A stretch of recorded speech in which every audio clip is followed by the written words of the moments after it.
Bismillahirrahmanirrahim. وَلْتَكُنْ مِنْكُمْ أُمَّةٌ يَدْعُونَ إِلَى الْخَيْرِ وَيَأْمُرُونَ بِالْمَعْرُوفِ وَيَنْهَوْنَ عَنِ الْمُنْكَرِ. Assalamualaikum warahmatullahi wabarakatuh. Kita beri waktu 2-3 menit setiap hari. Kita mencari waktu dengan mengkondisikan tatap diri, tidak pakai cermin, mendengar diri, suara namanya suara sudur, suara hati, dengan jujur di atas ilmu, sehingga kita bisa membaca diri kita. Sejauh mana saya menggunakan waktu? Apakah saya termasuk orang yang lalai, orang berhasil menundukkan waktu saya, atau orang yang gagal dalam perjalanan waktu ini?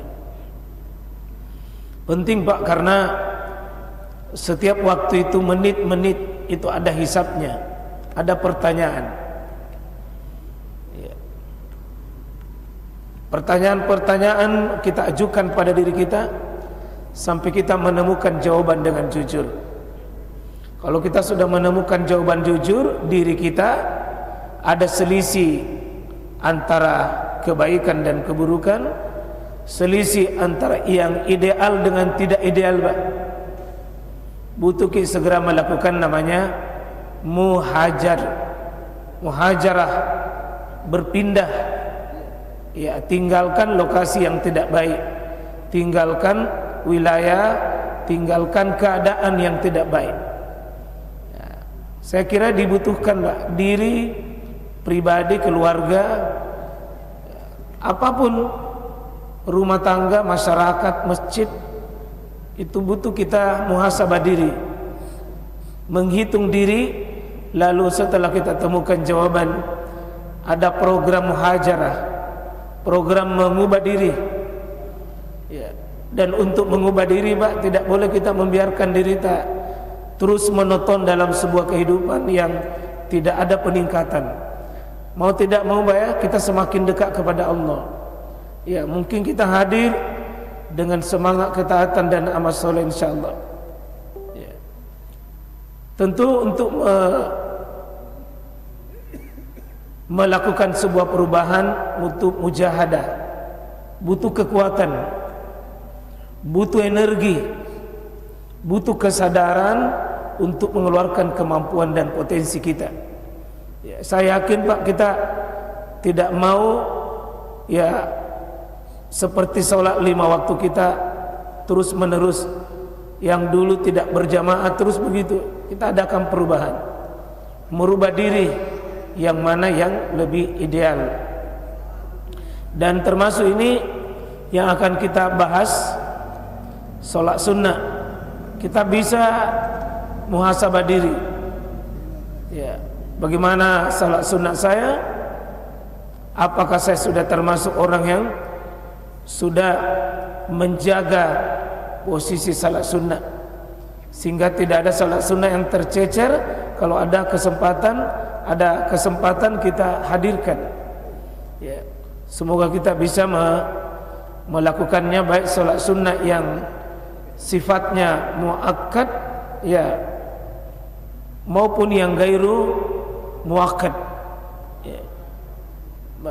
Salat sunnah yang sifatnya rawatib maupun gairu rawatib, baik yang mutlak maupun yang muqayyad.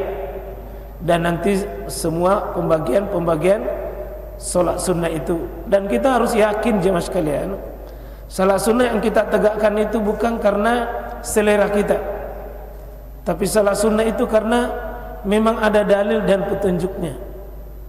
Ya. Salah satu yang ini yang banyak viral, yaitu salat sunnah antara maghrib isya. Malah ada sebagian ustaz yang saya lihat mengemukakan itu, tidak usah pengajian kalau maghrib isya, tidak usah mengaji, tidak usah berzikir, usah berdoa, tapi lakukan salat sunnah 6 rakaat. Nah, ini hadis-hadis yang dijadikan sandaran itu butuh kita cermati. Jangan sampai kita melakukan sebuah ibadah tapi hanya doktrin tanpa ilmu, hanya doktrin tanpa keyakinan bahwa dalilnya itu adalah dalil yang sahih. Ya. Karena itu insyaallah jamaah sekalian sama-sama kita memuhasabah salat sunnah kita. Kalau kita sudah menemukan bisa muhajarah, melakukan perbaikan, ya. Kita sudah bahas yang lalu ini keutamaan salat sunnah menyempurnakan salat fardu sekaligus melengkapi kekurangannya. Jadi hadis ini menyempurnakan salat fardu itu, Pak, artinya kalau ada kekurangannya ditutup oleh salat sunnah itu.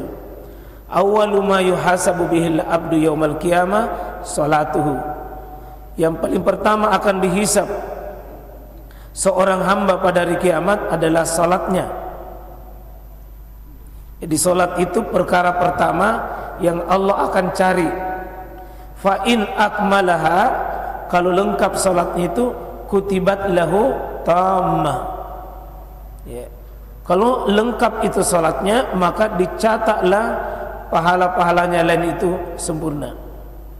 Tapi fa in lam yakun akmalaha, apabila salatnya itu tidak sempurna, maka qala Allah Subhanahu wa taala, Allah berfirman kepada malaikat yang menghitung itu pahala hamba. Apa perkataan malaikat? Apa perkataan Allah li malaikatihi kepada malaikatnya? Unzuru, wahai malaikatku, tatap, lihat, periksa, hal tajiduna li abdi min tatau, apakah engkau menemukan ya bagi hambaku itu berupa salat tatawu. Nama lain salat sunnah, Pak, itu tatawu. Tatawu itu artinya kesukarelaan. Artinya salat sunnah itu ya bukan kewajiban, tapi ini sangat menentukan, Pak. Karena kalau ada salat farduta mungkin tidak terlalu khusyuk, inilah fungsi salat sunnah maju. Mungkin ada yang kurang-kurang gerakannya, kurang-kurang bacaannya. Salah satu fungsinya adalah salat sunnah. Ya, dan fa'akmilu biha, ya, dan sempurnakanlah salat sunnah itu dengan apa yang menjadi min faridati, apa yang menjadi kewajibannya itu. Summa tu'khazul a'malu ala hasabin zalik, ya, kemudian diambil ini amalan-amalan sesuai dengan hisabnya, seperti itu yang lain jemaah sekalian. Nah, ini dalil juga, Pak, bahwa kalau kurang kita punya sholat adalah sholat sunnah itu jawabannya. Ya, ini dalil secara tegas bahwa jika sholat wajib itu kurang, obati dengan sholat sunnah. Ya, karena ada juga sebagian orang ya dia mengkodok sholatnya, mengkodok. Dia ganti, ikut dia sholat maghrib lagi, kalau dia sholat isya lagi, kalau dia sholat duhur lagi. Berapa lama kita melakukan seperti itu? Nah, ini dalil yang bisa menyebutkan bahwa sholat sunnah itu berfungsi menutupi kekurangannya salat wajib kita. Berbahagialah orang yang memelihara pelengkap salatnya. Ya. Ini sengaja kalau begini, Pak, ditulis merah karena ini ilmu sebenarnya.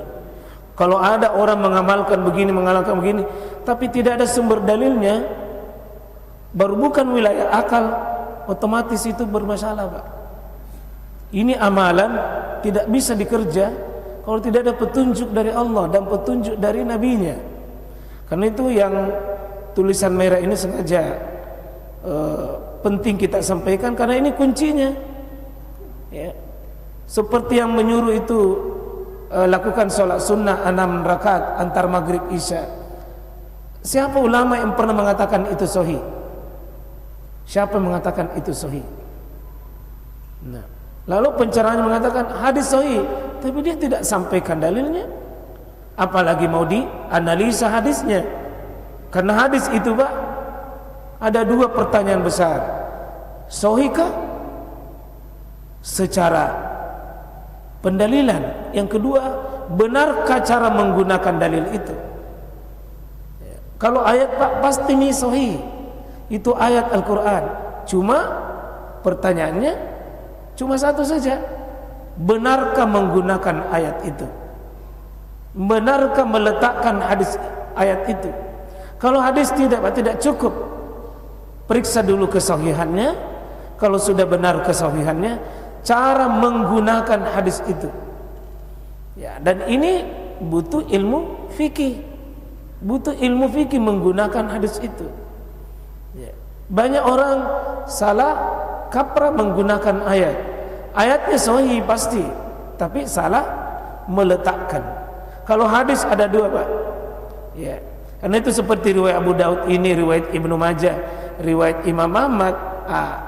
Itu harus ada catatan sahih atau tidak.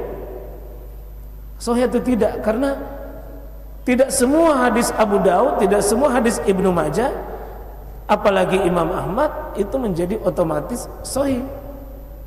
Nah, beda kalau Bukhari dan Muslim. Kalau Bukhari Muslim jangan pakai komentar, Pak. Selama betul itu hadis sahih, hadis Bukhari dan Muslim, maka itu tidak perlu lagi diperiksa. Cukup itu. Kalau orang jujur pengambilannya. Kemudian jemaah sekalian, rahmati oleh Allah SWT, salat sunnah dapat meninggikan derajat. Seperti ini yang kita sudah baca pada pekan yang lalu, 2 pekan yang lalu, bahwa ada sahabat yang datang minta untuk bisa masuk surga bersama dengan Nabi. Ternyata Nabi mengatakan, alaika bikasratis sujud lillah, perbanyak kalian itu sujud. Dimaksud di sini perbanyak salat sunnah yang ada landasan dalilnya. Kalau tidak ada landasan dalilnya jangan dikerja. Karena ibadah itu prinsipnya, Pak, izinnya Allah, izinnya Nabi baru dikerja. Izin Allah, izin Nabi baru dikerja. Itu ibadah. Aslinya tidak boleh dikerja tanpa dalil. Di sini la tasjudu lillahi sajadatan illa rafaqallahu biha darajat. Tidaklah engkau sujud sekali karena Allah, melainkan ya Allah akan mengangkat derajatmu. Jadi selain tadi menutupi kekurangan, maka dia mengangkat derajat seorang hamba, baik di dunia, lebih-lebih nanti di akhirat.